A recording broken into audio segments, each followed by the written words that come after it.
What you do notice if you pay attention in this room is it's very quiet. Though the faders are all up, you don't hear that hissing sound. You really don't. Hey, Jeff here with Providence Sound and Vision. We're here at Pacific Grove Soundworks with the owner, Jermaine Hamilton. Something that strikes me, it was another recommendation I made, and you trusted my recommendation, was going with Equi Tech Balanced Power. Yes. So you have two Equi Tech Balanced Power units. One is a 20 amp 2RQ that's down below the console, and that powers almost everything in this room, right? Yes. And then the other one is out in the tracking room for guitar amps, keyboards, Yes. pedal boards, anything like that. Balanced power, it's almost like one of those things you don't notice it. What you do notice if you pay attention in this room is it's very quiet. Though the faders are all up, you don't hear that hissing sound. You really don't.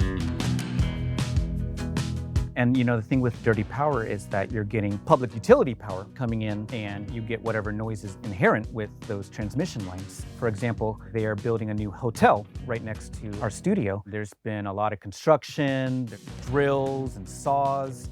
That stuff can actually get into the power lines. And so you can be doing a tracking session, and the next thing you know, you hear like an oscillation, you hear like a buzzing noise. Sometimes there's electromagnetic issues in your environment, or you're near like a cell phone tower or a radio tower. Having clean power, again, it's one of those invisible things. It's not, you know, super sexy.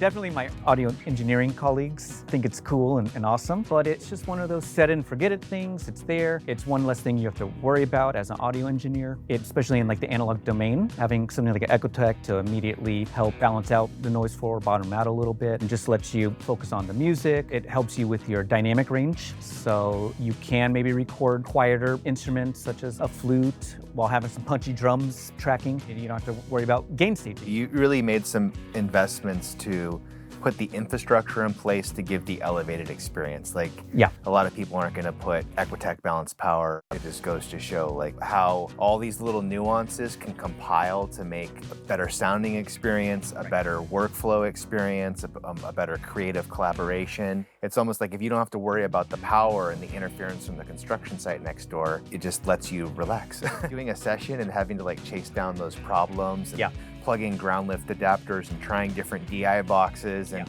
maybe you set up over in this side of the room instead of over there. I mean, that can really be a buzzkill. It can make or break sessions. If they lose trust in you, it's almost over. So it makes the artist very happy right out the gate. The sound awesome.